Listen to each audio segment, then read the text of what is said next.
Good morning, everybody. I'm Philippe Dumas, Vice President of EJEC. It's a pleasure for me to see you attending this webinar. Still some people are connecting, so we will start in 2 minutes. Thank you.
Okay, so we have now passed the 2 regular minutes of delay for having people connected. I know that some of us will connect soon, so I will just start with the introduction, the definition of the agenda, and people will connect step by step. First, I would like to thank the speakers of this panel today, and thank you all for joining this webinar. Some small indication. So we will have a series of presentation. After we have Q&A session where you can ask questions. You have 2 ways of asking a question. First, you raise your hand. We open your mic and you can ask an oral question. Second possibility, you write your question. You can write your question when you have the idea of a question during your presentation, but we'll not give you the floor and answer the question immediately. We will wait the Q&A session at the end. So you have these 2 possibilities to have an interaction, because indeed we want to have a dynamic discussion and presentation. So if now we look at the agenda today, we want to merge 2 topics which at the end are important. It's first, today the discussion will be on heating and cooling, and the need for a transition in heating and cooling sector to have a decarbonization of the sector. It's really important to also tackle the decarbonization of the heating and cooling sector for different ways. First, because we need to have climate neutrality by 2050, and probably Marion Malafros from the European Commission will refer to that and explain us the financial and policy framework, but also to tackle some political issues, which is security of supply, which is also heat poverty. We refer and mention a lot of energy poverty, but here today we want to really precise and clarify the topic. Heat poverty is essentially heating and cooling poverty. For that, we will have the views of 3 countries. First, Hungary with Attila Kösbös. Second, Poland with Beata Kepinska. And third, Croatia with Goran Pavlovic. We will conclude the presentation by the view of Olivier Rack from ENGIE to present how we can decarbonize the heating and cooling sector with district heating, and how district heating with renewables like geothermal is not only a clean solution, could be also an affordable solution, so could be a way to tackle heat poverty. So we will have this 1 hour session to mention all these topics and to refer to that.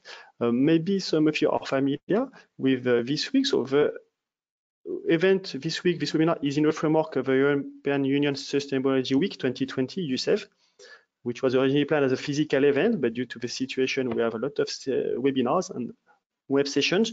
It's not the first one. Yesterday, a web session was on heat poverty, on energy poverty, where they describe in depth the topics. I can recommend you to look at the slides and the presentation from yesterday. But today, our objective is not to refer to the topic in a general description, is to present one of the solutions, a technical solution, how we can tackle heat poverty. With that, I'll now give the floor to Marion Malafos from the European Commission, DG Energy, to present to us the financial and policy framework to support the transition in heating and cooling. Thank you, Marion. The floor is yours.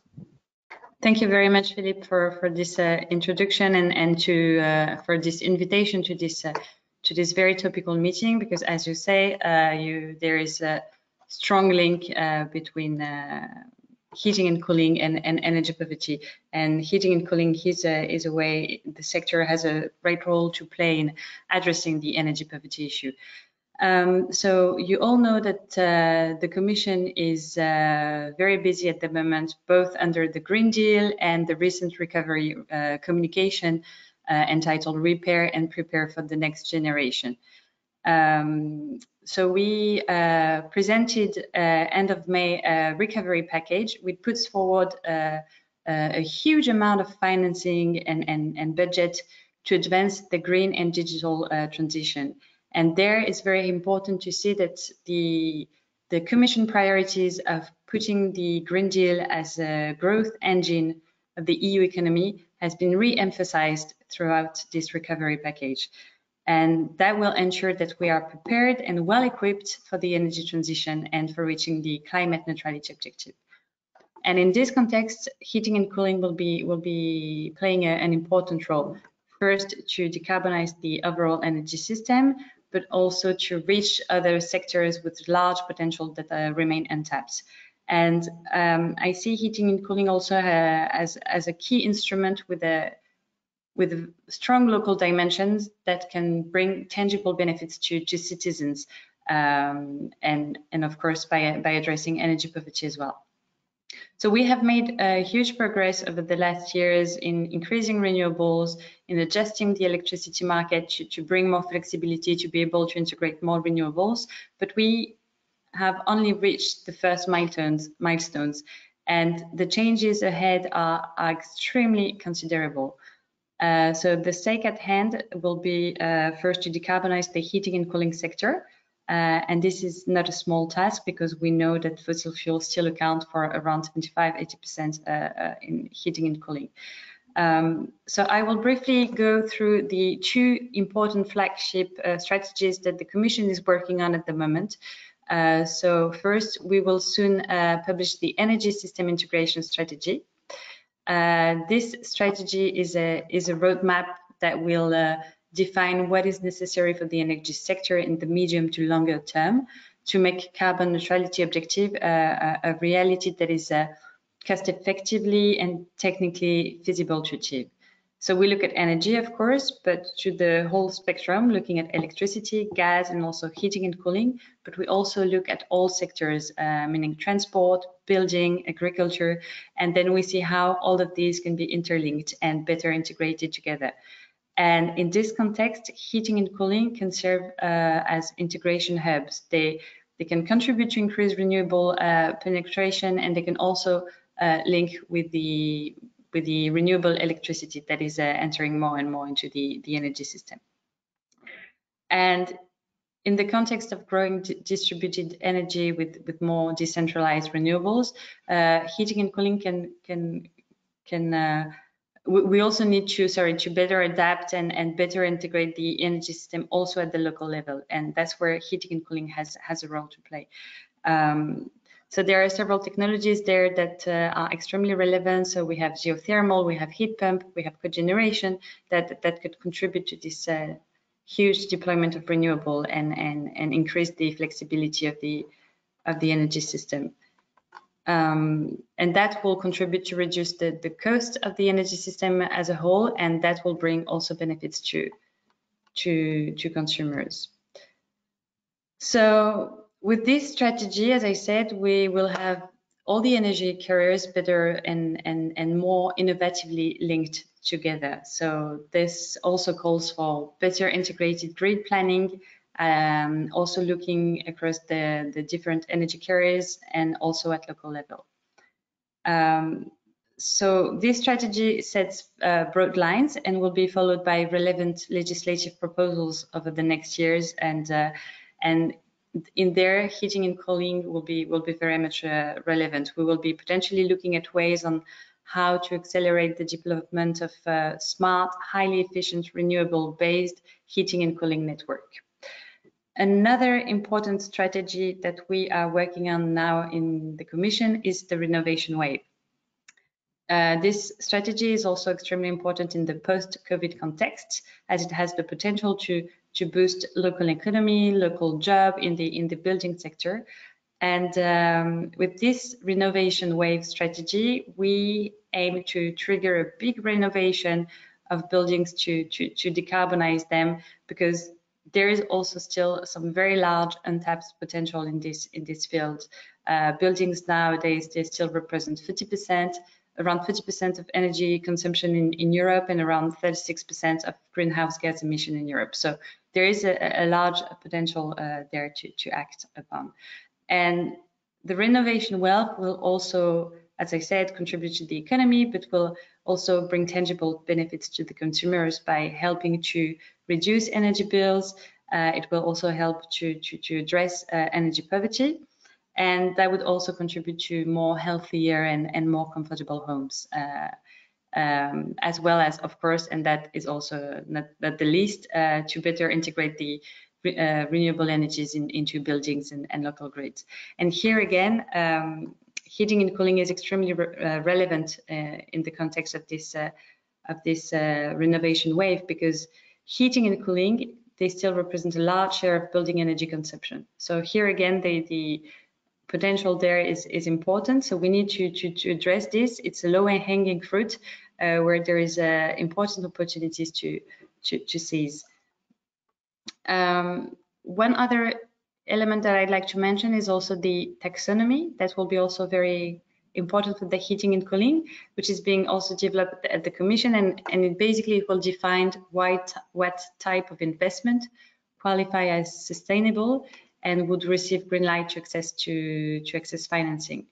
So I know that stakeholders from district heating and cooling have also been involved in this work, and that will also be very relevant for them. So the strategy, the renovation wave, sorry, I just want to add one point as well, is that it will look at way on how to leverage investment in building renovation. So it will make use of all financing stream available. So we have FC, we have CEF, we have also the new priorities and instrument and programs that are being developed and proposed under the new MFF and the recovery plan. So that brings me to my last point, actually, on the recovery plan, and more specifically, what would this entail for the energy sector at large, and also for the heating and cooling. So the Commission presented the recovery plan. It's a plan composed of a new recovery instrument, which is the Next Generation EU, with a budget of 750 billion euros.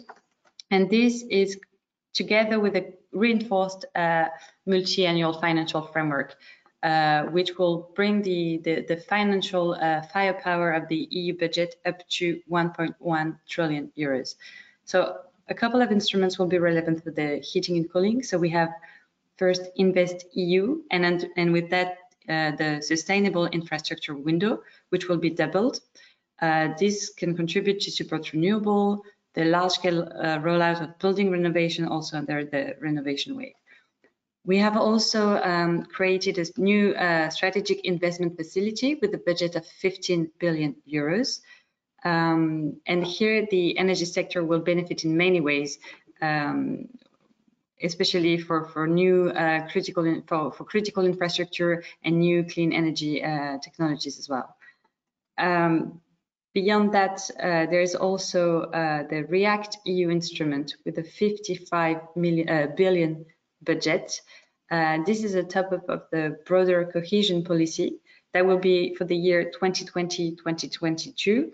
So as the name of the instrument says, it's a reaction instrument to really address the difficulties that we are facing and regions are facing at the moment due to the COVID crisis.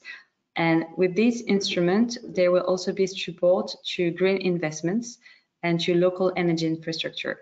So that means that it can be used to promote the uptake of energy efficient technologies in building or for decarbonized heating and cooling system. And last but not least, the most substantial instrument of this package will be the Recovery and Resilience Facility. Here it has a budget of 560 billion. Sorry, I know it's a lot of amounts that I'm announcing, but it's good to also have the scale of those instruments. So there, it will provide grants and loan support to member states. Here, member states will have quite some latitude in the way they choose to finance the projects, but the requirements will be that it has to be in line with the European Green Deal and the digital transition as well. So, although not specifically mentioned throughout this new recovery plan, heating and cooling we will have many opportunities to benefit from this refocused EU budget toward the green transition. The recovery package at this stage does not define the technologies that should be receiving a boost. The exact amount also will be further discussed during the negotiation of the package. So very briefly to conclude, heating and cooling is very much becoming more and more important in the context of the Green Deal, the system integration, and also looking at ways how decarbonized heating and cooling system can contribute to also a boosted economy and bringing benefits to citizens through addressing energy poverties. And within the Commission, we have fully recognized this important contribution from the heating and cooling sector. And we, of course, count on all the stakeholders to contribute to promise to this promise and ambition. Thank you. Thank you very much, Marion, for your clear presentation. Indeed, a lot of details about funding, but it's good because it means a lot of opportunities also for the people. So I encourage you indeed to look at the European Commission website where you have some details. And maybe if you have some questions, as I say, raise your hand, clicking on the button, and we'll give you a floor, or ask your questions, and Marion will answer that later. I will now give the floor to Attila Kösbös from Hungary, from the company GeoExpress, and I will show you up your slide in 1 second. Good morning. I collected a few points to say some words about the Hungarian case concerning tackling energy poverty with renewables, mainly with geothermal energy. The first point is that in Hungary, the geothermal sector is very traditional. There are in the Hungarian plain, for example, in Szentes town, the hospital is heated by geothermal energy for more than 62 years. So the systems are working mainly in the Hungarian plain for decades, and naturally the capital expenditure is already returned, and the OPEX is fairly low. Therefore, for the cities, villages, towns where geothermal energy is used for long term, it is very competitive from financial point of view, and it can be a very good tool for tackling energy poverty.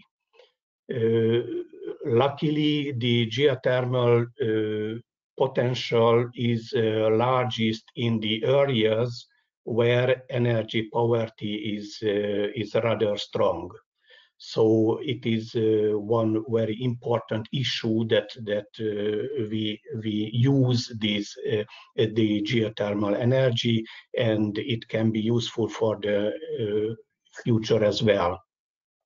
The second point is that we know renewable energies, they are domestic, they provide domestic energy production.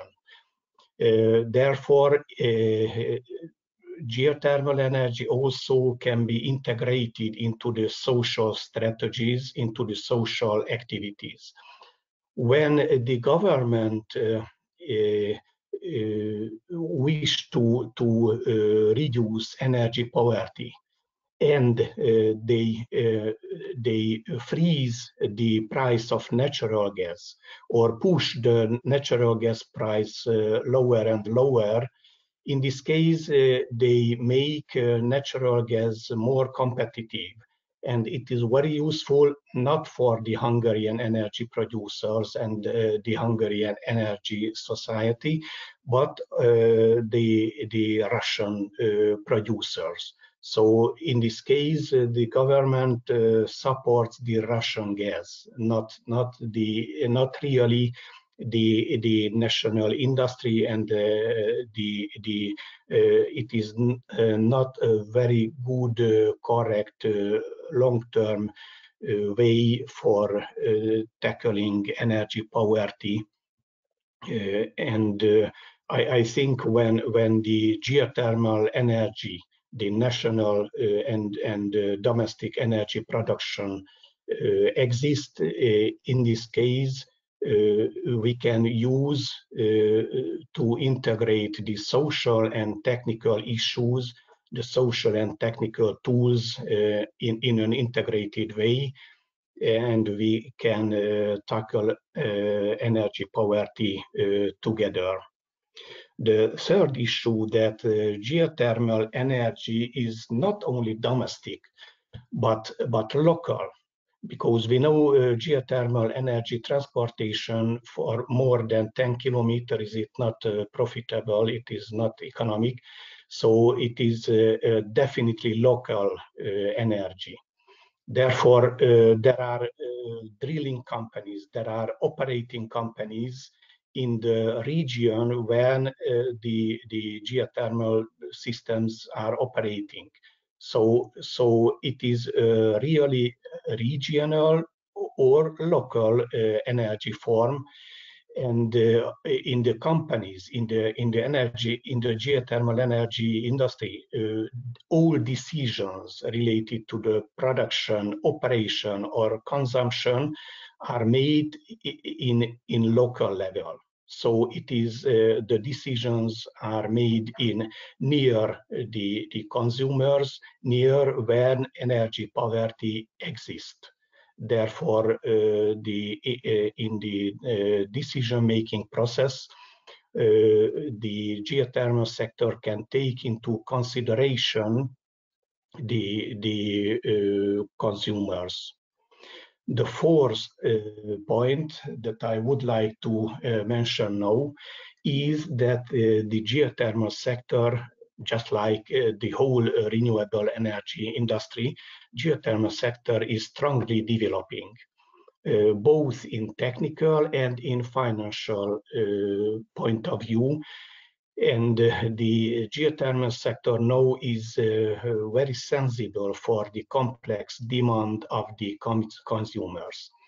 The door is open for all kinds of hybrid technological solutions, and also the complex financial solutions, for example, the case of the prosumers. And also we are open for cooperating all kinds of social programs, because, as I mentioned, we are inside, we are near the consumers, we are in place where energy poverty exists. So for today, I collected these 4 issues where the Hungarian energy sector, geothermal energy sector, can support tackling energy poverty. And I think in the future we will be able to integrate into this long-term process. Thank you very much. Thank you, Attila, for this really clear presentation about Hungary. And it was what people were expecting, because I know received some questions about that. I will now give the floor to Beata for presenting us the view of Poland. Thank you very much, Philip, for inviting me for this panel. I don't have any presentation, but I would like to present some facts and some approach as to geothermal in the view of energy poverty. First of all, we are the country which still the energy sector, I mean both heating and electricity, is based on fossil fuels. Mostly coal, brown or hard coal. This is more than 70 or even 80% of total energy production in our country. But step by step, we are shifting already into renewables, geothermal including. And first of all, I would like to say that so far we have only 6 geothermal district heating systems operating in the country, but even in so small amount, they already brought about many very positive ecological and economic benefits. We expect that in the coming years, there will be several next geothermal heating systems because of very strong support given by public programs, both from the national and also EU level and the European Economic Area mechanism. But even now, if there is so small amount of geothermal district heating systems, we may already talk about visible benefits, like, for example, competitive heating prices. In some cases, the geothermal heat is even cheaper than heat offered by large municipal district heating companies, like in Warsaw, our capital, or in Kraków. This is proven by analyses which were made on the basis of information and data collected for several years. This is the case with gas, but in some cases also the case with the heating systems based on hard and brown coal. This is also the case in the area where I'm living in the south of Poland. We are enjoying geothermal district heating system. This is one of the biggest geothermal heating systems in Europe. And still there is a very big demand and interest in hooking next buildings, hotels and other touristic facilities and public facilities to such kind of heating. So this is a real impulse to constant development of the sector here, both in our area and also in Poland.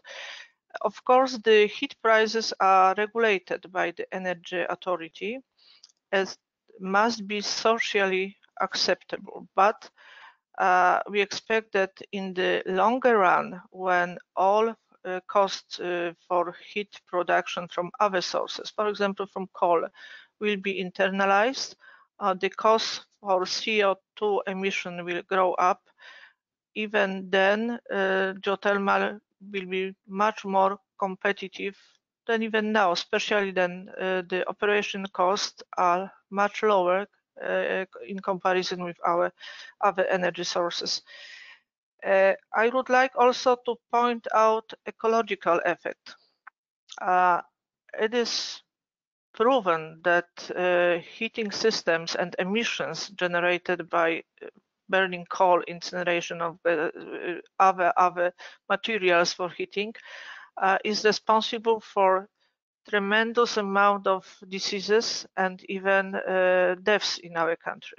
it is estimated roughly that even several dozens of thousands per year of some diseases and even deaths is caused by smoke generated by heating by coal on fossil fuels. Please also note one specific situation. In Poland, this is the main case in Europe now, coal is mined from underground mines.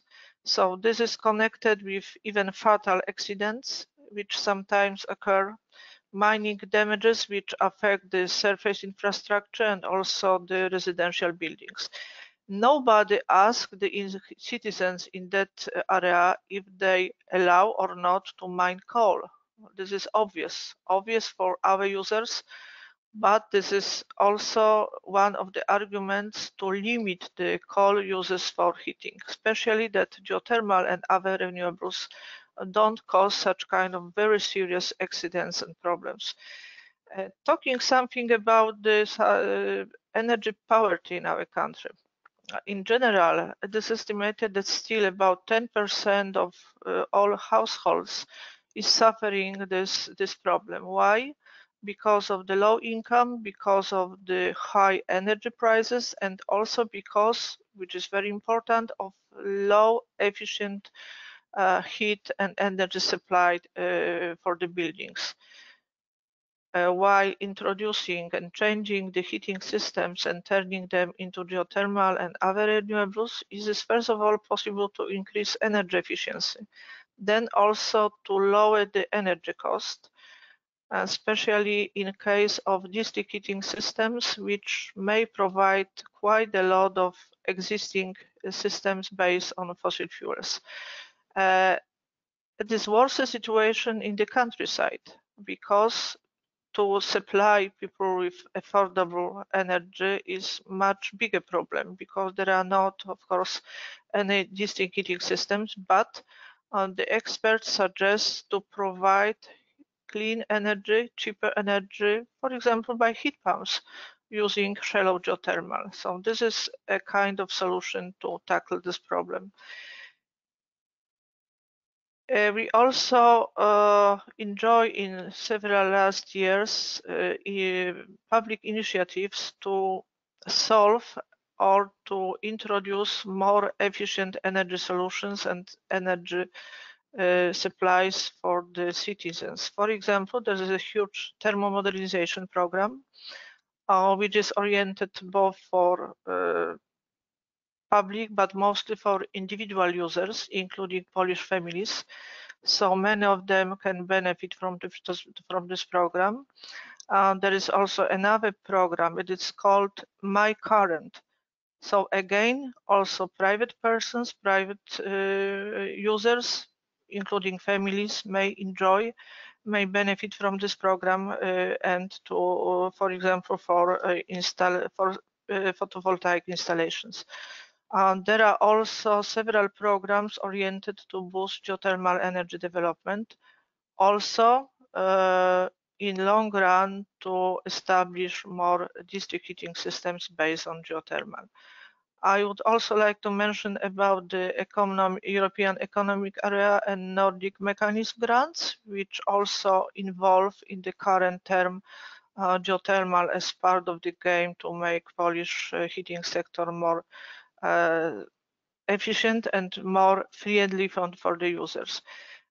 In this respect, we expect a lot from the Green Deal initiative. And also our society took part in the public consultations, just to appealing to open the space within this initiative to much wider use for geothermal energy. And also we appreciate the EREC efforts and initiatives to convince that geothermal is one of the best solutions to achieve all objectives of this Green Deal and other initiatives. But of course, we need the proper policies and funding to support geothermal development to be a real important actor in efforts to limit the energy poverty for the Europeans and for other countries. Thank you. Thank you very much, Beata, for this clear presentation and your enthusiasm for developing geothermal and bringing it as a solution which is not only energy but is also socio-economic. I will now give the floor to Goran Pavlovic for presenting us the situation for Croatia. So Goran, the floor is yours. Okay, hello everybody. Welcome on this webinar. My name is Goran Pavlovic, coming from the company Eco Consulting Croatia. I will talk a little bit about our experience in actually building the geothermal plants in Croatia. But first of all, let's talk a little bit about the geothermal for heating and cooling system.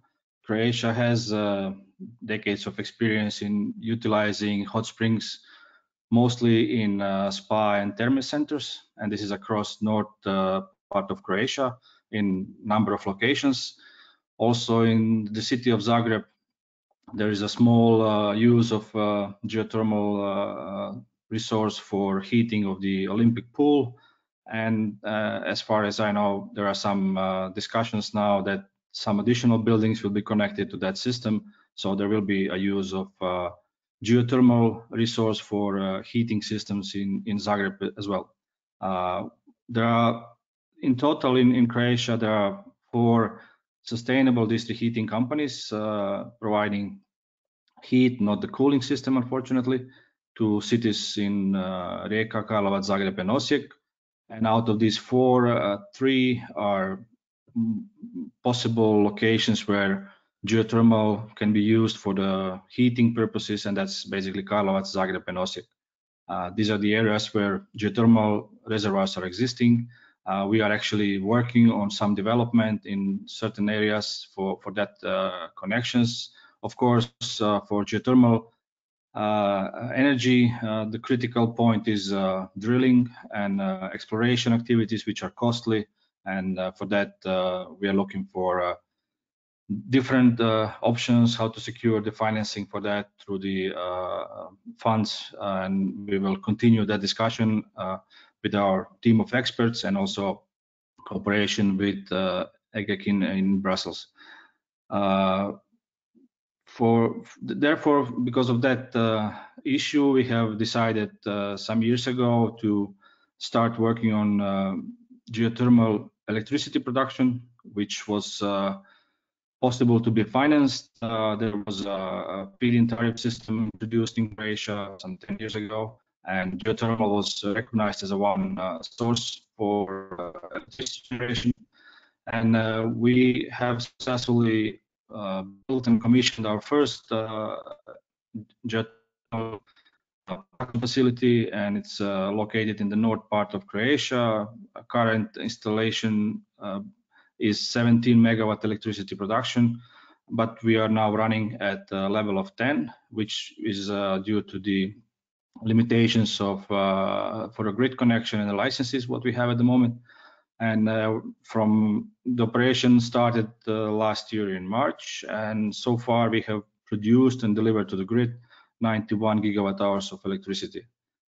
We are now working on a second project, and this is a 20 megawatt electrical production plant.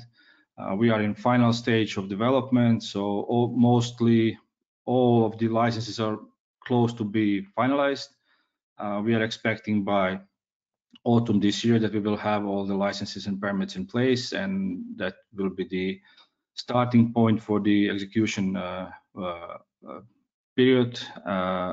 We are still waiting for power purchase agreement to be signed, which of course is then helping us to close the financing for the overall project. Investment sizes are around 65 million euros, so it's quite expensive installations, but at the end it's good on a long run. And we are also calculating what is the break-even point for our clients. Still due to the quite high risk of drilling, this break-even point is still quite high, but we are working hard to reduce it to low level, and we expect that we may have, after a couple of years, break-even point of 0.6 euro cents per megawatt. This is in electricity generation. I have to say The temperatures that we are utilizing for electricity generations are between 160 to 180 degrees Celsius. For district heating companies, we're having also the low temperature circuits, and these are roughly around 80 degrees. In some areas even a little bit higher. And we are also have now one location where we are developing utilizing of heat for industrial customer. So not connecting the households, but rather the industrial customer who has a constant requirement for the heat. And currently that plant is using natural gas as a source of heat production, but it is possible that we can replace completely natural gas with a geothermal source. And for that and such projects, we looking forward for support from EU. We need that kind of support, because closing the financing in a normal project financing is very difficult at this point. There are 0 banks and lenders which are willing to finance the drilling phase, which is quite risky. We are now concentrating to the fields where those are abandoned oil and gas exploration fields. Such fields gives us some data where we can do the mathematical calculation and have a high probability that there will be a geothermal source available and that we can use it. We have proved that in one project that is built. Now we are doing the second one.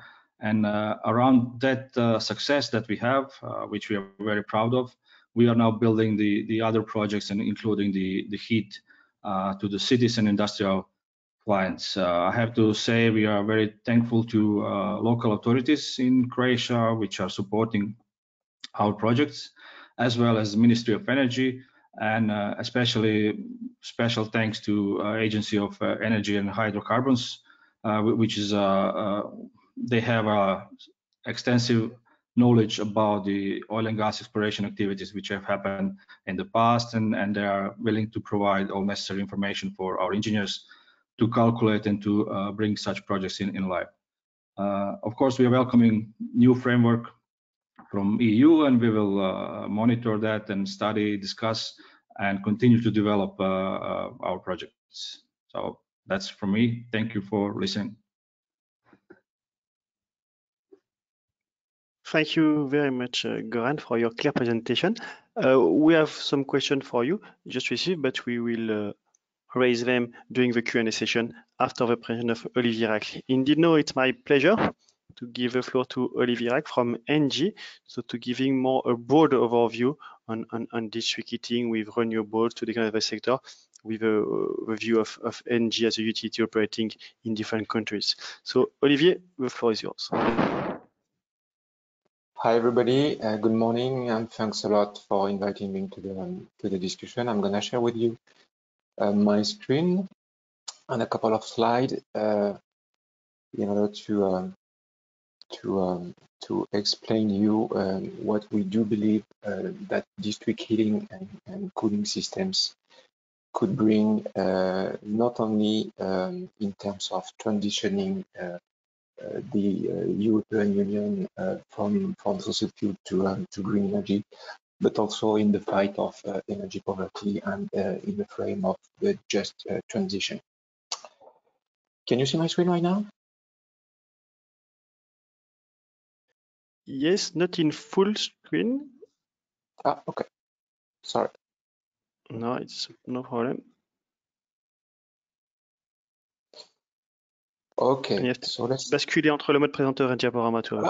I'm sorry. Okay. This is perfect. Okay, thank you so much for this.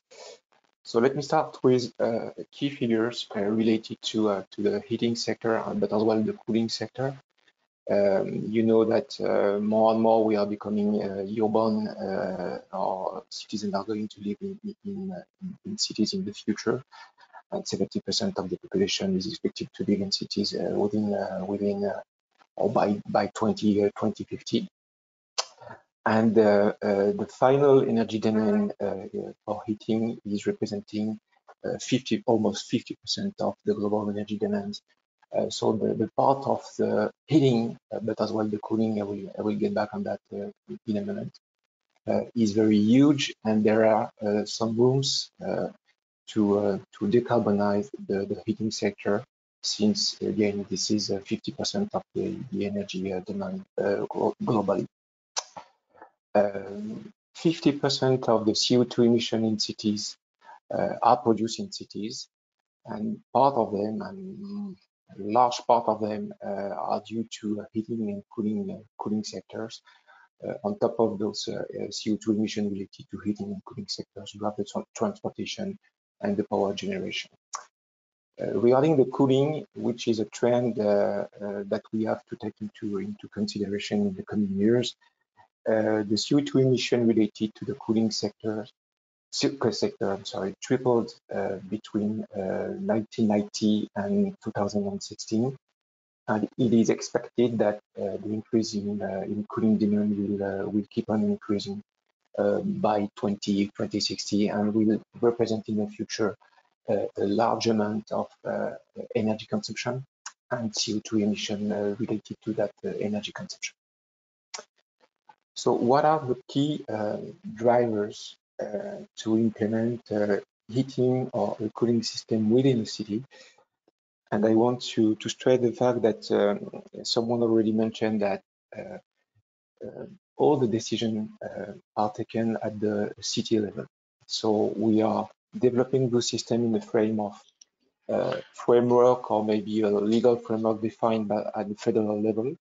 But all the decisions to implement or to develop an opportunity of related to a district or cooling system are taken at the city levels. And what are the key drivers when we are meeting with mayors or city authorities?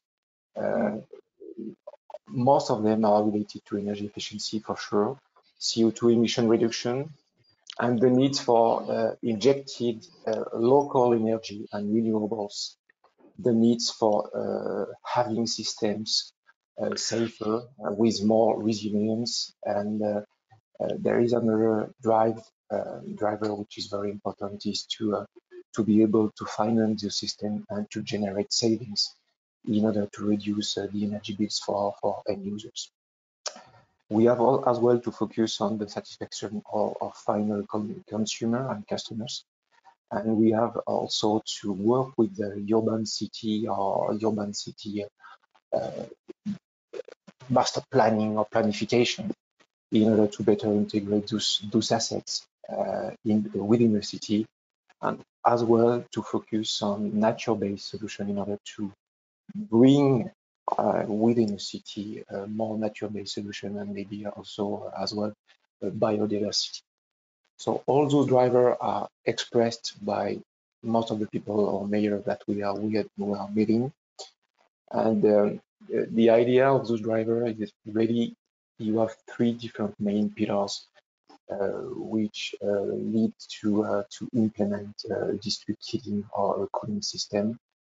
The first one is really to consume less resources, less energy, in order to reduce the energy bill. This is for sure, but as well to reduce, for instance, for the cooling system, the peak demand, and maybe the need for new infrastructure for the power generation in the future.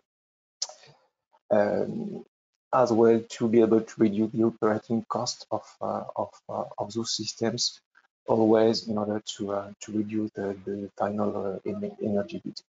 The second need is really to shift from fossil fuels to green energy.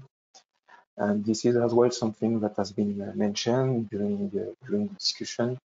There is right now a clear focus on the local level and on the circular economy and on the job creation that those systems or those solutions could bring as benefits.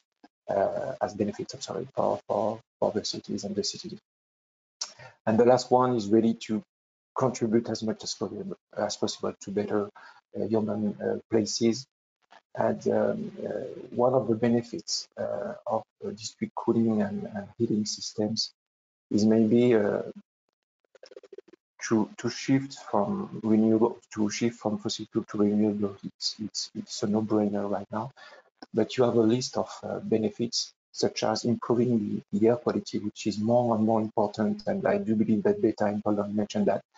And we do have to take into consideration that kind of positive externalities that could bring district heating and cooling system, such as improving air quality, but as well reducing visual pollution, since you will be able to limit as much as possible the number of boilers throughout the city, or the numbers of cooling towers on the top of rooftop of buildings, for instance, and to be able with the cities to find out a better way to have an energy master plan. So how can we do that? And the good news is that there is no science rocket in what I'm saying right now.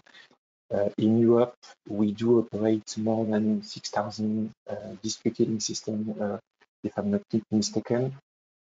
And most of the technologies right now are available in order to meet the demand and the needs of local citizens or cities in terms of producing heating, hot water, or heat or cold, in order to meet the demand for customers.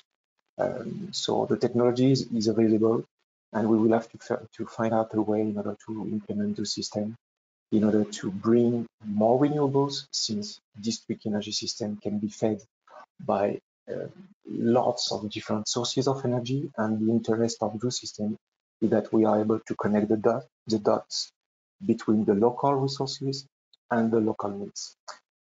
Obviously, biomass is one of the solutions, biogas is one of the solutions, but in Europe, geothermal solution, either deep geothermal solution, but as well shallow geothermal solution, is one of the most interesting solutions that we could implement. For shallow geothermal solution everywhere in Europe, let me say that way. And for deep geothermal solution, it depends on where you are. It depends on the aquifer or reservoir. But in Europe, we have a large potential for this deep aquifer.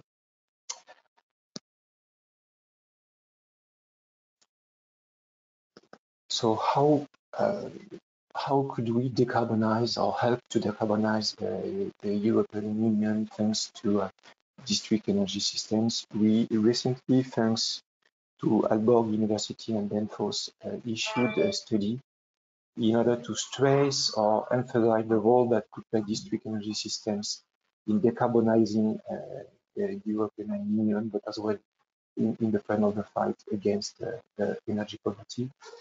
And we have been able to show or to point out that there is a room for an improvement related to energy efficiency, but almost 30%.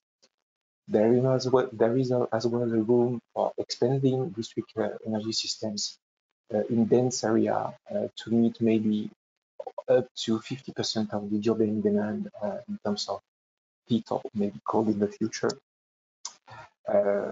And there is, in less dense area, there is a room as well to propose or to develop a biogas solution, but as well a heat pump solution based on, for instance, shallow geothermal solution, in order to meet the demand in rural areas where the logical or the rationale for implementing a district heating system is not that obvious. And doing so, the study showed that we could reach a reduction of, let's say, 85% of CO2 emission in the future. We could reduce the importation of gas, for instance, from countries outside Europe by almost 30%. We could achieve a renewable penetration by almost 87%. And we could secure the energy security, we could improve our resiliency, and we could save up to 7 billion per year in terms of importation of gas, for instance, or oil that won't be needed since we will be able to meet the local demand thanks to district energy systems. And all this will contribute to boost, obviously, the energy efficiency, develop and recourse to more and more renewables, secure the energy market within Europe, and provide to customer an affordable energy. Maybe a last point, you have here two charts that are illustrating the penetration rate in different countries, penetration rate of renewables in different countries in Europe. And you have on the right the rate of citizens served by district heating systems in Europe. So right now, district heating systems are serving around 12% of the citizens in Europe. And you can see, if you look at the name of the country, that there is a kind of a clear correlation between the number of citizens served by district heating systems and the penetration rate of renewables. And if, for instance, we look at Poland, where lots of people are served thanks to a district heating system, we do believe, and I think that Beta mentioned that, that if we were able to convert district heating system in Poland, mainly based right now on fossil fuel and coal, to maybe a geothermal solution, you could imagine the rate of the penetration rate that we could have in Poland, for instance. So there is a clear correlation between, again, the penetration of renewables and the number of district heating systems and the population served by those systems. In terms of competitiveness of those systems, here is a comparison in France of the LCOE for the production of heat thanks to several systems from solar farm to BTS, solar rooftop, shallow geothermal as well. And you can see on the right of the screen that deep geothermal solution has a clear role to play when an aquifer or a reservoir is available underneath a specific area. And so far, and those data are from 2019 to the PVU, so far only waste to energy system and deep geothermal solution may be able to compete against against gas solution. So according to us, there is a huge potential for conversion in Europe of the existing system. And again, there are 6,000 district heating systems, in Europe. And we could try to convert part of the system when there is a logical for that to geothermal solution in order to, again, to have an affordable energy and to accelerate the decarbonization of Europe. And that's it for me. I hope it was clear. Thank you, Olivier. It was more than clear. It was with a lot of solutions provided and clear statement also. So thank you very much, because indeed sometimes it's good to report facts and figures. So it helps us to better understand the topic. I will ask now all speakers to share their webcam, so we could start the Q&A sessions. I have already flagged some questions, so I will start with this question. The first one is for Marion Malafos from the European Commission. Could we talk about how the European Commission is defining areas of heating energy poverty? Do we have a definition of energy poverty first? How do you deal with that? So at EU level, there is not an EU definition of energy poverty. We have included many provisions to address the drivers of energy poverty or drivers of poverty, and especially with the clean energy package, we have set several provisions. We also leave some flexibility to member states as well in the way to address this issue, because to really fit within their national specificities. However, we are planning on publishing guidance for member states, and that is this work is being prepared together with the Energy Poverty Observatory that was launched by the Commission. And this guidance will be published during early autumn after the summer break.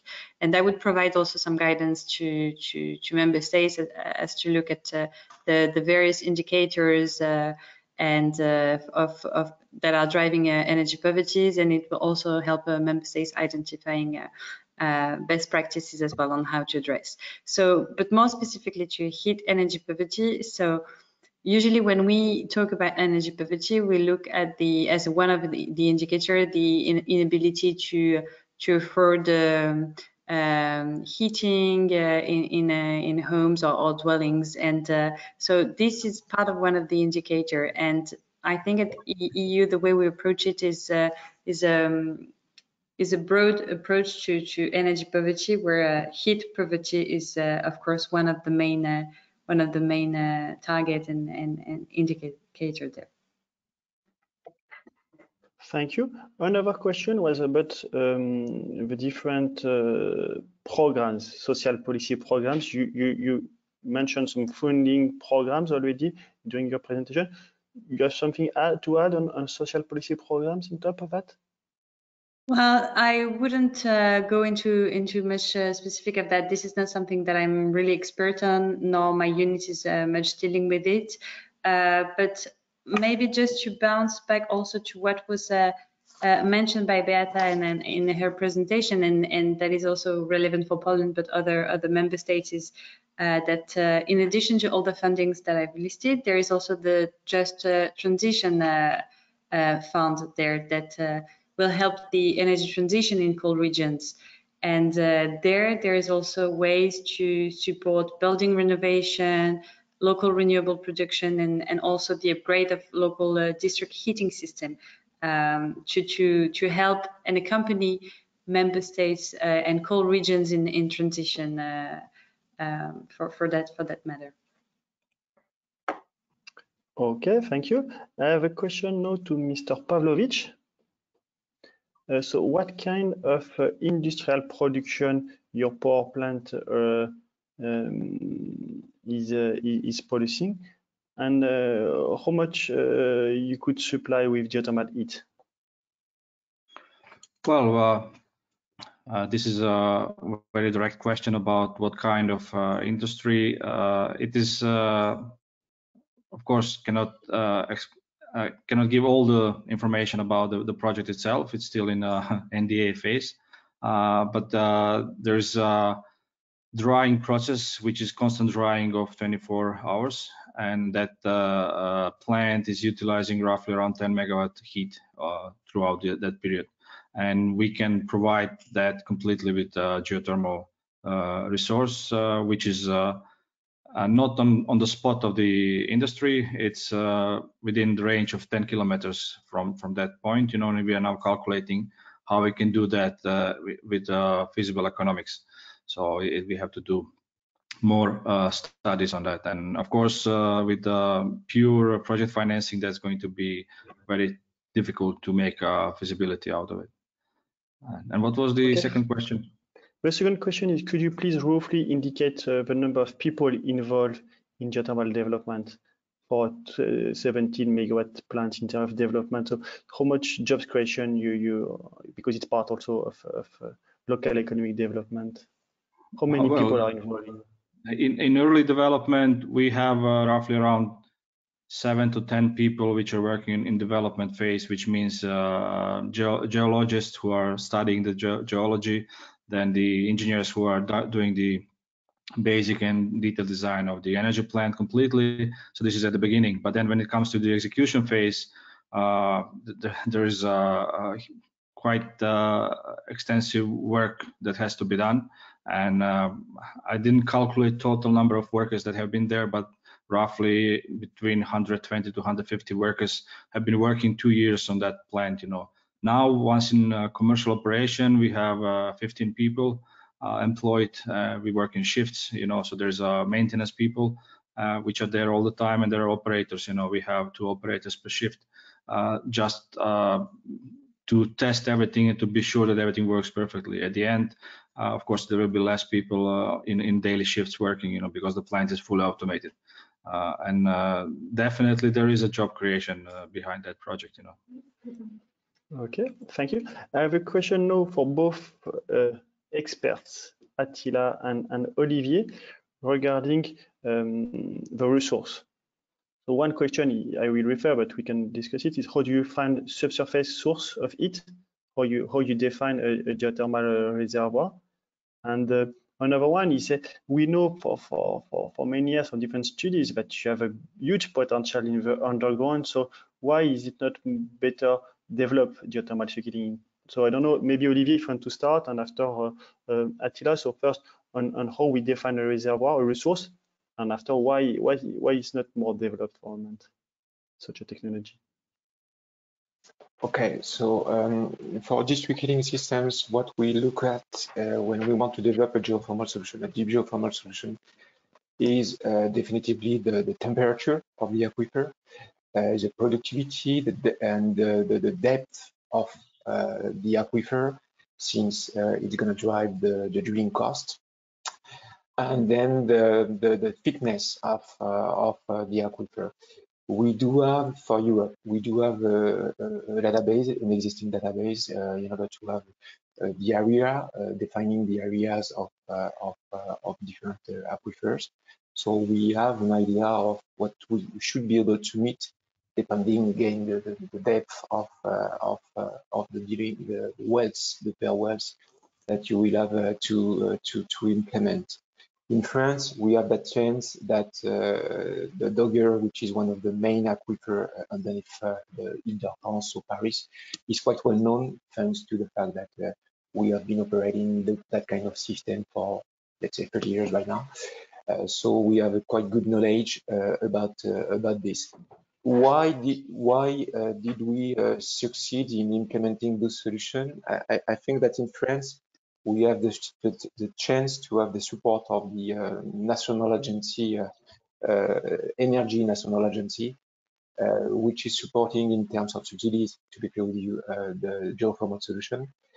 And one important thing as well is that we have an insurance schemes in place, either for the drilling part of a system of that kind, and as well for the operation of a system of that kind. So if we do face a problem during the drilling, you can get reimbursed by this insurance scheme.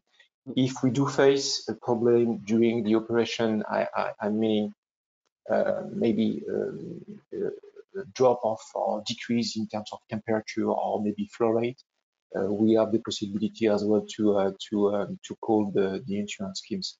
So this is maybe certainly for France one of the factors that helped to develop that activity in France. This is for sure. Thank you. Attila? Well, when we drill a well, the temperature is higher and higher. This is because the geothermal gradient show us what is the depth when we can achieve 20, 50, 100 centigrade. So this geothermal gradient in Hungary and all around Hungary, this is the Pannonian Basin, it is very high. Hungary is a basin territory, therefore, for a very, very long time, for millions of years, the water is more and more in the crust, in the rocks. Therefore, so in this area, the geothermal gradient is high and it is full of water. So these two effects show us that the geothermal potential is very high. Where the geothermal potential is very high, the geothermal sector, the geothermal industry is more and more competitive. Therefore, in the territory of Hungary, there are drillings, geothermal drillings, for more than 150 years. So it is very traditional. And there are a lot of areas in Europe where the complex geothermal potential is very high. Therefore, to investigate the business situation to establish geothermal district heating systems is the best and the better and better. So presently in Europe there are more than 300 geothermal district heating systems, and we are planning a lot of 100 district heating systems. And luckily these areas are often in the county where the energy poverty is very strong. So we believe that the geothermal sector can support the fighting against energy poverty with utilization of the areas where geothermal potential is very strong. Yes, indeed, you're perfectly right, Attila. And it's figures that were impressive. We have 300 geothermal district heating. Olivier told us you have 6,000 in operation district heating, and we need to go to 25,000 in 2050. So there's need of developing district heating, of switching part of them to geothermal and other source, because we are open mind. We know that we are not the only source. It will require a lot of planning and the right strategy. That question probably needs another webinar. If we want to be serious, we need a strategy, we need a planning on geothermal district heating, we need to train professionals, to have new manufacturer of equipments, to have urban planning. I will not develop that too much, but it's an idea for further development and exchange also with the European Commission. Just to conclude, I don't know, between panelists, if you have one question or one last statement, I will just ask you to conclude on that. We can start with you, Marion. Yes, sure. No, as a last remark, so indeed, so it's clear that there is a very strong link between heating and cooling and energy poverty. And for that to be extremely effective, I would link also to what you just said. And I think this is also something that I hinted at in my intervention, is the need to have proper planning and especially grid planning. And that is something that is extremely key in the overall context of the energy transition, but also to have a better integrated energy system as well. Thank you, Mario. Now, in the order of speakers, it's you, Attila. Well, as I mentioned, I believe that in the future we will be able to integrate ourselves, integrate the geothermal sector into the tackling energy poverty, and we believe that we will be a useful tool for minimizing the energy poverty. Thank you. Unfortunately, Beata Kepinska from Poland had to leave, but I can just say she has a good reason to leave. She has to attend a meeting, important meeting on EE grants. It's on top of European Union funding. You have also EEA grants, which is a new funding opportunity, especially for Central and Eastern Europe countries. And several projects on geothermal have been developed, notably on geothermal district heating for Poland, but also in many countries, because have in mind, geothermal district heating is present in 30 European countries. So it's anywhere in Europe you can develop it. Goran, I give you the floor for one conclusion. Yeah, and geothermal is the future in Europe. That's definitely, and just have one message out of the experience that we have. It takes time. Be patient, but at the end you will be successful. Thank you. Indeed, it's really the three key words. Olivier. You said everything. I totally agree. I fully agree. That's the chance that we do have in Europe. To be clear with you, we have the demand, we have the potential, we have the expertise, we have the knowledge. There are more than 6,000 district heating systems existing right now that we would have the possibility just maybe to expand or to convert in order to meet the main targets of the European Commission in terms of decarbonization, energy poverty, just transition. So yeah, let's do it.